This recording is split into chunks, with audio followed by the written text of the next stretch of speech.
ಚಿರತೆ ದಾಳಿಗೆ ಮಹಿಳೆ ಬಲಿ. ನೆಲಮಂಗಲ ತಾಲೂಕು ಸೋಂಪುರ ಹೋಬಳಿ ಗಡಿ ಗ್ರಾಮ ಶಿವಗಂಗೆ ಬೆಟ್ಟದ ತಪ್ಪಲಿನ ಕಂಬಾಳು ಗೊಲ್ಲರಹಟ್ಟಿಯ ರೈತ ಮಹಿಳೆ ಕರಿಯಮ್ಮ ಎಂಬುವವರನ್ನು ನರಭಕ್ಷಕ ಚಿರತೆಯೊಂದು ಕೊಂದು ತಲೆ ಹಾಗೂ ಎದೆಯ ಭಾಗ ತಿಂದು ಹಾಕಿದೆ. ನವೆಂಬರ್ 17 ಭಾನುವಾರ ಸಂಜೆ 5:30 ಸಮಯದಲ್ಲಿ ಈ ಘಟನೆ ನಡೆದಿದ್ದು, ಇದರಿಂದ ಇಡೀ ಗ್ರಾಮಸ್ಥರು ಅರಣ್ಯ ಇಲಾಖೆ ವಿರುದ್ಧ ಆಕ್ರೋಶ ವ್ಯಕ್ತಪಡಿಸಿದ್ದಾರೆ. ಕರಿಯಮ್ಮ ಅವರು ಹಸುಗಳಿಗೆ ಮೇವು ತರಲು ಮನೆಯ ಪಕ್ಕದಲ್ಲಿಯೇ ಇದ್ದ ಹೊಲಕ್ಕೆ ಹೋಗಿದ್ದ ಸಂದರ್ಭದಲ್ಲಿ ಚಿರತೆ ದಾಳಿ ಮಾಡಿ ಎಳೆದುಕೊಂಡು ಹೋಗಿದೆ. ಕತ್ತಲಾದರೂ ಮಹಿಳೆ ಕಾಣಿಸದೆ ಹೋದಾಗ ಗ್ರಾಮಸ್ಥರು ಹುಡುಕಾಡುವ ಸಂದರ್ಭದಲ್ಲಿ ಮಹಿಳೆಯ ಮೃತದೇಹ ಸಿಕ್ಕಿದೆ.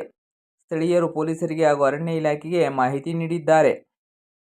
ಕರಿಯಮ್ಮ ಅವರ ಮೃತದೇಹ ಸಿಕ್ಕ ಮೇಲೂ ಚಿರತೆ ಮಹಿಳೆ ದೇಹದ ಮೇಲೆ ದಾಳಿ ಮಾಡಿ ದೂರ ಎಳೆದೊಯ್ದು ತಲೆಯ ಭಾಗವನ್ನು ಹೊತ್ತು ಒಯ್ದಿತ್ತು ಎನ್ನುತ್ತಾರೆ ಸ್ಥಳೀಯರು. ಚಿರತೆ ದಾಳಿ ಮಾಡಿ ಮಹಿಳೆಯನ್ನು ಕೊಂದಿದ್ದರೂ ಸಹ ಅರಣ್ಯ ಇಲಾಖೆಯವರು ಸಮಯಕ್ಕೆ ಸರಿಯಾಗಿ ಬರದೇ ಹೋದದ್ದು ಕಂಡು ಗ್ರಾಮಸ್ಥರು ಅರಣ್ಯ ಇಲಾಖೆ ವಿರುದ್ಧ ರೊಚ್ಚಿಗೆದ್ದಿದ್ದರು. ಚಿರತೆ ಈಗಾಗಲೇ ಗ್ರಾಮದ 2-3 ಮಂದಿ ಮೇಲೆ ದಾಳಿ ಮಾಡಿದೆ. ಈ ಕುರಿತು ಅರಣ್ಯ ಇಲಾಖೆಗೆ ಲಿಖಿತ ದೂರು ನೀಡಿದರೂ ಅವರು ನಿರ್ಲಕ್ಷ್ಯ ತೋರಿದ್ದರು.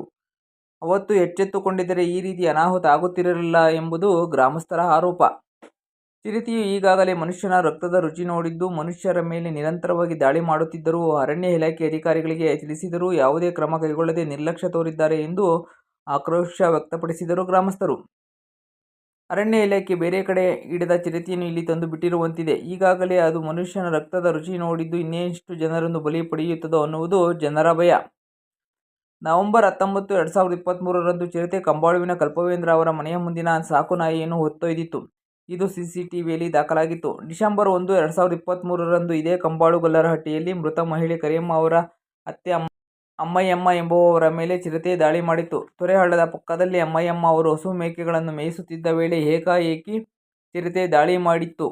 ಆಗ ಅವರು ಕೂಗಿಕೊಂಡಿದ್ದರಿಂದ ಸುತ್ತಮುತ್ತಲ ಜನರು ಸ್ಥಳಕ್ಕೆ ಬಂದಿದ್ದರಿಂದ ಚಿರತೆ ಓಡಿ ಹೋಗಿತ್ತು. ಆಗಲೇ ಗ್ರಾಮಸ್ಥರು ಅರಣ್ಯ ಇಲಾಖೆಗೆ ಚಿರತೆ ಹಿಡಿಯುವಂತೆ ಆಗ್ರಹಿಸಿದ್ದರು. ಇನ್ನಾದರೂ ಅರಣ್ಯ ಇಲಾಖೆ ಎಚ್ಚೆತ್ತುಕೊಂಡು ನರಭಕ್ಷಕ ಚಿರತೆಯನ್ನು ಹಿಡಿದು ಕಂಬಾಳು ಗೊಲ್ಲರಹಟ್ಟಿಯ ಜನ ನೆಮ್ಮದಿಯಿಂದ ವಾಸ ಮಾಡುವಂತೆ ಮಾಡಬೇಕಿದೆ.